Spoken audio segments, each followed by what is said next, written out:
நீல நிறத் தொடர். முன்னுரை. ஒரு நீண்ட அனுபவத்தை, தன்னுடைய பயணத்தை, ஒரு தியான செயல் வடிவத்திலிருந்து இதை எல்லோரிடமும் தெரியப்படுத்த வேண்டும். இது காலத்தின் கட்டளை. காலத்தின் ஆணையை நிறைவேற்றவே இந்த புத்தகம். இந்த புத்தகத்தை படிக்கும் ஒவ்வொருத்தருக்கும் ஒவ்வொரு விதமான புரிதல்கள் ஏற்படும். அந்த புரிதல் உங்களுக்கு ஒரு அனுபவமாக மாறும். அந்த அனுபவம் ஒரு பயணமாகத் தொடரும். அந்த தொடர்வது பல இரகசியங்களை உங்களுக்குள்ளே ஒரு விவாதத்தை ஏற்படுத்தும். அந்த விவாதம் இந்த உலகம் உருவானதைப் பற்றி, அதை ஊடுருவி, அதற்கு உள்ளே நாமா, இல்லை அதற்கு வெளியிலே நாமா, அதை தெளிவுபடுத்த இந்த புத்தக எழுத்து தொடர்கள் உங்களுக்கு உதவியாக இருக்கும். உள்ளே செல்வோம். மரணமில்லா பெருவாழ்வு தொடர். என் தனிப்பட்ட இந்த உடலிலிருந்து தியானத்தில் நாம் பெற்ற மாற்றத்திலிருந்து இதை எழுதுகிறோம். இந்த எழுத்துக்கள் அனைத்தும் நம்முடைய அனுபவத்திலிருந்து எடுக்கப்படுகின்ற வார்த்தைகள்தான், வேறு எங்கிருந்தோ, எந்த அச்சடிக்கப்பட்ட காகிதத்திலிருந்து எடுக்கப்பட்ட வார்த்தைகள் அல்ல. நம் அனுபவத்தில் முதல் அனுபவமாக இந்த தியானத்திற்குள், இந்த சுவாசப் புரட்சிக்குள் ஒரு பெரிய மாற்றத்தை நாம் சந்தித்த போது, ஒரு சுவாசத்தை உள் கவனித்தல்ல, உள் சுவாசமாக உள்ளே போய் அது மிகப்பெரிய மாற்றத்தை, கீழே இருக்கின்ற ஆசனவாய் என்று சொல்லக்கூடிய, அந்த மலத்துவாரங்கள் என்று சொல்லக்கூடிய, எந்த இடத்தை நம் கழிவு போகிற இடமாக வைத்திருக்கிறோமோ அதுதான் ஒரு மனிதனுடைய உடலில் ஒரு ஆணுக்கோ ஒரு பெண்ணுக்கோ ரொம்ப ரொம்ப முக்கியமான ஒரு இடம். எந்த ஆணும் எந்த பெண்ணும் எதிர்பார்க்க முடியாத, ஒரு வாழ்க்கையில் மறக்க முடியாத, மிகத் திருப்புமுனையை ஏற்படுத்துகிற ஒரு இடம், ஒரு வாசல் என்றால் அந்த மலவாசல் என்கிற அந்த இடம், அதற்குள் இருக்கின்ற செயல் வடிவத்தில்தான் ஒரு மனிதன் மிகப்பெரிய மாற்றத்தைச் சந்திக்கக்கூடிய அதிசயமும் பொக்கிஷமும் அங்குதான் ஒளிந்திருக்கிறது. அந்த இடத்திலிருந்துதான் மிகப்பெரிய மாற்றத்தை நாம் சந்தித்தோம். அந்த பெரிய இடத்திற்குள்ளிருந்துதான் நமக்குள்ளே ஒரு அனுபவத்தைப் பெறுவதற்கான வாய்ப்புகள் உருவாக்கப்பட்டது. அந்த இடத்திற்குள் உள் சுவாசமாக அந்த சுவாசத்தைத் தொடர்ந்து கவனித்து உள்ளே போய், அது கீழே அந்த ஆசனவாய் வரைக்கும் கீழே போய், மேலே தலைவரையிலும் கீழே உடல் முழுக்க வியாபித்து ஒரு வேலை நடந்து கொண்டே இருந்தது பல நாள். இந்த வேளையில் ஒரு நாள் அந்த ஆசனவாயில் ஒரு மாற்றத்தைச் சந்திக்க வேண்டிய ஒரு வாய்ப்பு உருவானது. அந்த ஆசனவாயில் சந்தித்த வாய்ப்பினால்தான் முதல் முறையாக நமக்கு தவம் வந்தது. தவத்தை மேற்கொள்ளத் தெரியாத தவம் பண்ணுவதற்கான வாய்ப்பு வந்தது. அதற்கு அடுத்த கட்டமாக உடலில் மாற்றம் ஏற்பட்டது. இந்த செயலை நோக்கி நாம் ஈர்க்கப்பட்டோம். மனிதச் செயலுக்குள் இருந்தாலும், மனித வடிவத்திற்குள் இருந்தாலும், ஆசாபாசங்களுக்குள் நாம் ஆரம்ப காலகட்டத்தில் இருந்தோம். உணவு மீதோ, உடை மீதோ, உறவு மீதோ எல்லா விஷயத்துக்குள்ளேயும் ஆசாபாசங்கள் அடங்கவில்லை. ஆனால் உள்ளே தியானம் வந்ததற்குப் பிறகு அந்த 1 மணி நேரமோ, அரை மணி நேரமோ, தியானம் பண்ணுகிற அந்த நேரத்தில் தன்னை மறக்கக்கூடிய, தன் வசப்படக்கூடிய அந்த வாய்ப்புகளைப் பெற்றோம். ஆனால் ஆசாபாசங்கள் ஒரு இடத்தில் நிற்கவில்லை. ஆனால் தியானத்திற்குள் ஒரு பெரிய செயல் வடிவத்தை உடலே மாறியிருப்பதை நாம் கண்டு வியந்து போனோம். அப்போ தொடர்ந்து அந்த தியானத்திற்குள்ளே நம் பல்வேறுபட்ட முறைகளில் மேற்கொள்வதற்கான வாய்ப்புகள் கிடைத்தது. இரவு பகல் என்று பாராமல், நான் மாணவர்களுக்கு அவர்கள் போதிய ஒரு காலகட்டத்தில் இருக்கின்ற எல்லா மாணவர்களும் பல்வேறுபட்ட துறைகளில் வேலை செய்து கொண்டிருக்கிறார்கள் என்று பிரித்து 3 வடிவமாக தியானத்தை 3 நேரங்களில் கொடுத்திருக்கிறோம். நாம் தியானம் கற்றுக்கொண்டதோ, நாம் தியானம் செய்ததோ காலவரையறையே கிடையாது. எல்லா நேரமும் நாம் தியானத்தை மேற்கொண்டோம். பயிற்சி காலத்தில் இருக்கும்போது எந்தெந்த காலமெல்லாம், எந்தெந்த நேரமெல்லாம் நமக்கு கிடைக்கிறதோ அந்தந்த நேரங்களில் எல்லாமே தியானத்திற்காகவே நாம் செலவிட்டோம். அந்த தியானத்திற்காக செலவிட்ட ஒவ்வொரு நேரங்களிலும் நாம் பெரிய பெரிய அனுபவங்களை ஏற்படுத்துவதற்கான வாய்ப்பு இருந்தது. அந்தச் சுவாசத்தை ஒரு தனி மனிதன் கவனமாக வைத்துக் கொள்ளுங்கள். கேட்டுக்கொள்ளுங்கள்.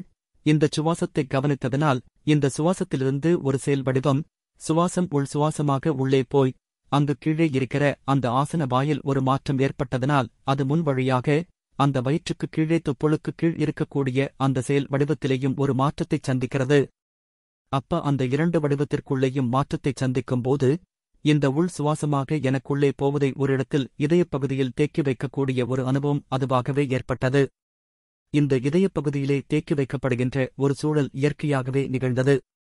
அந்த இயற்கையாகவே நிகழ்ந்த அந்த பொழுதிலிருந்து அடுத்த கட்டமாக, அது என்ன நிகழ்வுகளைச் சந்தித்தது, என்ன செயல் வடிவம் கிடைத்தது என்றால், அதற்குள்ளே பெரிய வடிவமாக இந்த சுவாசம் கீழே ஆசன வாயில் ஏற்படுகின்ற அந்த அழுத்தம், அந்த மாற்றம் அங்கிருந்து வெளிப்படுகின்ற அந்த ஆற்றலோட செயல் வடிவத்தினால் இதயப்பகுதிக்குள் உள் சுவாசமாக குவிக்கப்பட்டிருக்கிற அந்த இடம், மாற்றத்தினால் அடுத்த கட்டமாக நமக்கு பேர் செயல் இங்கே நடந்தது என்றால், இந்த உள்நாக்கு என்று சொல்லக்கூடிய அந்த இடத்தில் மிகப்பெரிய மாற்றம் நிகழ்ந்தது. அந்த இடம்தான் ஒரு மனிதனுடைய மிக மிக முக்கியமாக ஒரு இடமாக கருதப்படுகிறது. அந்த தொண்டைப் பகுதியிலே உள்நாக்கு என்று சொல்லக்கூடிய அந்த இடத்திற்குள் இருந்து அந்த மாற்றத்திற்குள் போவதற்குள் நான் சந்தித்தது என்ன என்றால், வறட்டு இருமலை அதிகமாகச் சந்தித்தேன். நான் அந்த இடத்தைக் கடப்பதற்கு மிக மிக சவாலான காரியத்தை இதயத்தைக் கடந்தவுடனேயே எனக்கு தொண்டையில் ஏற்படுகின்ற இருமல் வந்துவிடுவது, தாகம், தொண்டை எல்லாம் வறண்டு போவது என்னை மீண்டும் மீண்டும் தவம் பண்ண விடாமல் தடுப்பதற்கான அனைத்து வேலைகளையும் இந்த உள்நாக்கிலே எனக்கு மிகப்பெரிய சங்கடத்தையும் சிரமத்தையும் ஏற்படுத்தியது. எனக்கு நிறைய தியானம் மேற்கொண்டிருந்த காலத்தில் ஒரு பயத்தையும், தியானத்திலிருந்து திடீரென்று சுவாசமே நின்று விடுவது போல அந்த உயிர் பயம் கூட வந்து விழித்து வந்திருக்கிறேன். இதற்கெல்லாம் மிக முக்கியமான இடமாக எங்கே செயல்பட்டது என்றால் இந்த உள்நாக்கிலே. இந்த உள்நாக்கிற்கும் கீழே இருக்கிற ஆசனவாய்க்கும் மிகப்பெரிய தொடர்பாக அந்த நரம்புகள் இங்கே இணைக்கப்படுகிறது. அந்த ஆசன வாயில் இருந்து வருகிற பேராற்றல்கள் அனைத்தும் நேரடியாக வந்து தொண்டைக்குழிக்குள் அந்த உள்நாக்கு இடத்திலே குவிக்கப்படுகிறது. அந்த உள்நாக்கு இடத்திற்குள்ளே ஒரு பெரிய பணி நடக்கும்போது, கீழே இந்த இடைப்பட்ட கழுத்திற்கு கீழே கழுத்தினுடைய ஆரம்ப பகுதியிலே ஒரு வேலை நடக்கிறது. அந்த வேலையும் இதய நரம்பும் அதுவும் ஒன்று சேருகிறது. இப்போது இதய நரம்புகளுக்கும் கழுத்தோட முனையில் ஆரம்பிக்கும் கழுத்துக்குழி இந்த ஆரம்ப கழுத்தோட முதல் தொடக்கம் என்று சொல்வார்கள். அதற்கும் இதயத்திற்கும் ஒரு பெரிய கனெக்ஷன் ஏற்படுகிறது. இதெல்லாம் தனித்தனியாகச் செயல்படுகிறது. ஆசனவாய் தனியாகச் செயல்படுகிறது. இதயம் செயல்கள் தனியாகச் செயல்படுகிறது. தொண்டை தனியாகச் செயல்படுகிறது. உள்நாக்கு தனியாகச் செயல்படுகிறது. ஆனால் இந்த தியானத்தில் ஒரு மனிதன் மாற்றத்தை சந்தித்ததற்குப் பிறகு இது எல்லாமே ஒரு தொடர்பு ஏற்படுகிறது, ஒரு மாற்றம் ஏற்படுகிறது. அந்த வடிவத்திலிருந்து, இதயத்திலிருந்து இங்கு ஆரம்பத்தில் இருக்கும் கழுத்துப் பகுதிக்கு ஒரு செயல் வடிவம் கிடைக்கிறது. முழுக்க முழுக்க நம் முதுகுத்தண்டு வழியாக என்ன பெரிய மாற்றத்தை நாம் சந்திக்கிறோம் என்றால், தொடர்ந்து நம்முடைய தியானம், அதுதான் பயிற்சி காலத்தில் ரொம்ப கவனமாக இருக்க வேண்டும்.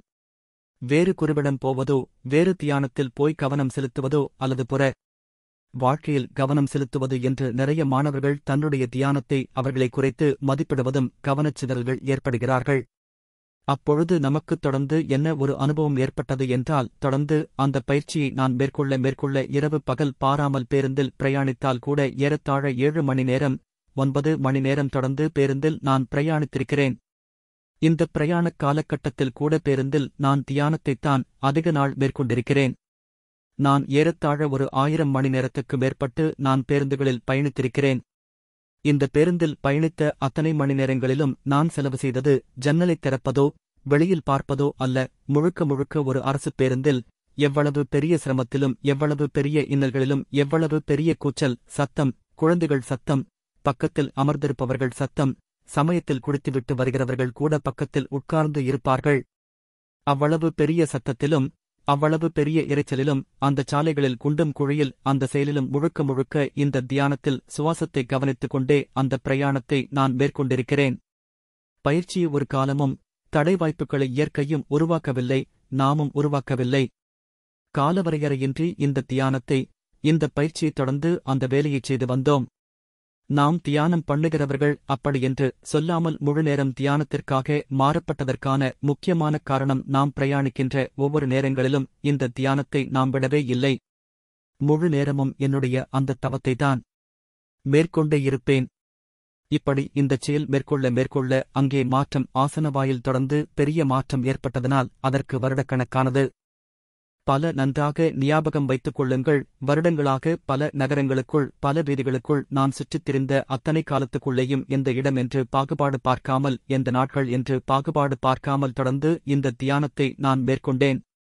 அப்பொழுது மேற்கொள்ள எமக்கு இடுப்பு வாயிலில் மிகப்பெரிய மாற்றத்தை ஏற்பட்டதனால், அந்த இடுப்பில் பெரிய ஒரு செயலை சந்தித்ததனால், இந்த ஆசன வாயில் இருக்கிற ஒரு பெரிய செயல் கிடைத்ததனால், எனக்கு மிகப்பெரிய செயல் இங்கே கிடைத்ததென்றால் இந்த தொண்டைக்குழியில் கிடைத்தது.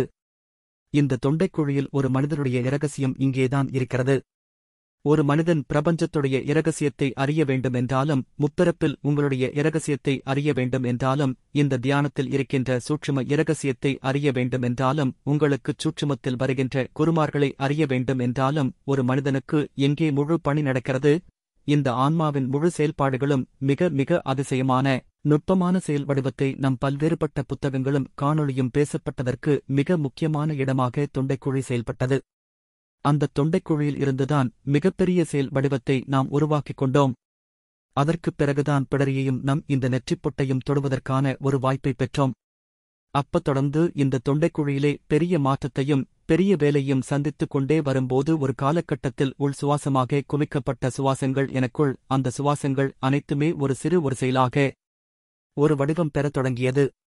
ஒரு காற்றை வெளிக்காற்று, உள்காற்றாக காற்றை வைத்து, உள்காற்றை பல நாள் உள்ளே வைத்து, அந்த காற்றுக்கு உருவமில்லாத அந்த காற்றை ஒரு உருவகப்படுத்துகின்ற வேலை நடந்ததை நான் அறிந்து கொண்டேன்.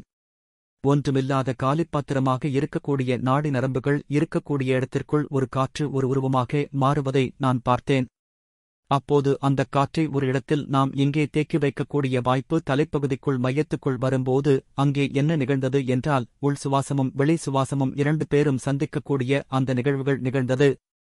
இந்த நிகழ்வுகள் பல நாள் நிகழ்ந்தபோது இந்த உள் சுவாசமும் வெளி சுவாசமும் இந்த நிலை நடந்து கொண்டே இருக்கும்போது ஒரு காலத்தில் என்ன என்றால், இந்த இரு சுவாசமும் ஒரு சுவாசமாக மாறுவதற்கான வாய்ப்பை பெற்றோம். இந்த வாய்ப்புகள் கிடைக்கப்பட்டபோது அதற்கும் அடுத்த கட்டமாக ஒரு வாய்ப்பு என்ன கிடைத்தது என்றால், அங்கே உள் சுவாசமாக இருப்பது ஒரு உருவமாக, அது அணுக்களாக, அது ஒரு ஒளியாக மாறத் தொடங்கியது. அது பேரதிசயங்களையும் பல்வேறுபட்ட செயல் வடிவத்தையும் நமக்கு காட்டிக் கொடுத்தது. அதற்குள்ளே அந்த நடுவிலே அந்த தலைப்பகுதிக்குள்ளே அந்த உள் சுவாசமாக இருப்பது ஒடுங்கி அது ஒரு உருவமாக ஒரு செயல் வடிவம் வந்தவுடனே அது கிடைத்தது. அந்த வாய்ப்பு என்ன பெற்றோம், என்ன கிடைத்தது? அப்படியென்றால் வெளி சுவாசத்தைச் சுவாசிக்காமலே உள் சுவாசத்துக்குள்ளே ஒடுக்கிக் கொண்டு அதோடைய செயல் வடிவத்திலே இயங்கத் தொடங்கினோம். உள்ளேயே சுவாசம், வெளியிலிருந்து சுவாசிப்பதற்கு வெளியிலிருந்து காற்றை உள்ளே கொண்டு வருவதற்கான வாய்ப்பு இல்லாமலே அந்தச் சக்தி, அதோடைய அந்த செயல், அதோடைய அந்த ஈர்ப்பு என்று சொல்லக்கூடிய அந்த செயல் வடிவம் அங்கே தேக்கி வைக்கப்பட்ட அந்த செயல் வடிவம் சுவாசத்தை நிறுத்திக் கொண்டது. பல்வேறுபட்ட செயல் வடிவத்தால் அதற்குள்ளே இருந்து வெளியிலிருந்து வரக்கூடிய இந்த தலையோட உச்சிக்கோ வெளியிலிருந்து பிரபஞ்சத்தோடு வருகின்ற தொடர்புக்குரிய ஆற்றல்கள் எல்லோரும் அது மேல் மோதி வெளியே செல்கிறது. ஆனால் இது என்ன செய்கிறது என்றால், வெளியிலிருந்து எந்த தொடர்பையும் பெறுவதை நிறுத்திவிட்டது. இது முழுமையாக ஒரு சுவாசமே ஒரு உருவம் பெற்று ஒரு செயல் வடிவமாக மாறியது. இந்த செயல் வடிவத்திற்குத்தான் இந்த ஆன்மா அருங்கோணம் என்று சொல்லப்படுகிறது.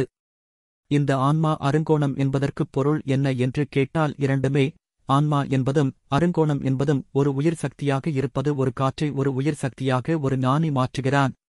ஒரு காற்றையே உருவமாக மாற்றுகிறான். ஒரு காற்றையே ஒளியாக மாற்றுகிறான். இதைத்தான் நாம் பல ஆண்டுகளாக பல செயல் வடிவத்திற்குள் நாம் கண்டோம். அப்போது அங்கே தேக்கி வைக்கப்படுகிற அந்த செயலில் இருந்துதான் ஒரு பெரிய மாற்றத்தை நாம் சந்திக்கக்கூடிய வாய்ப்புகளைப் பெற்றோம்.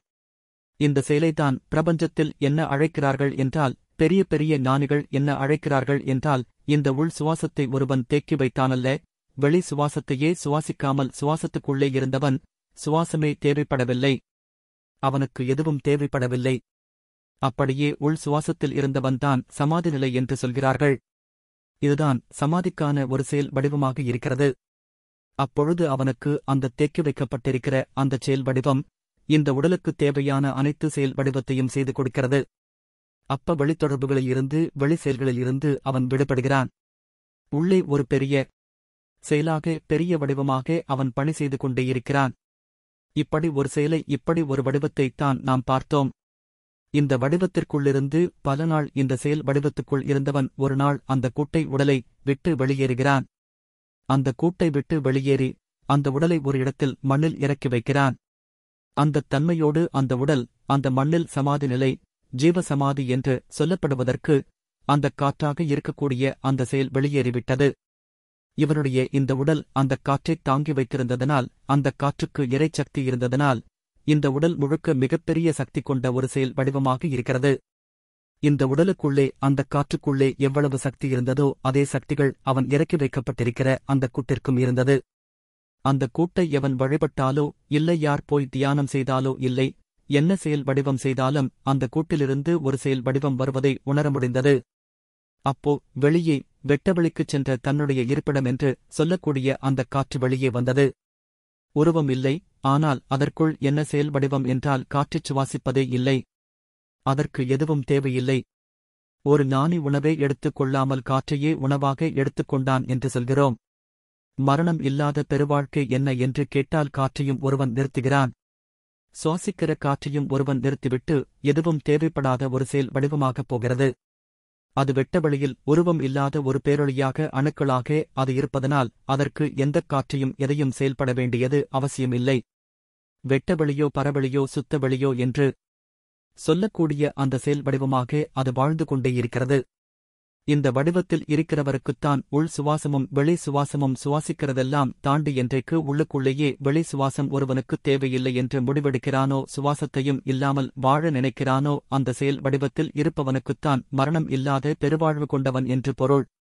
இதைதான் இந்த தியானத்தில் உச்சபட்ச நிலை என்று சொல்கிறார்கள். உச்சபட்ச அனுபவம் என்று சொல்கிறார்கள்.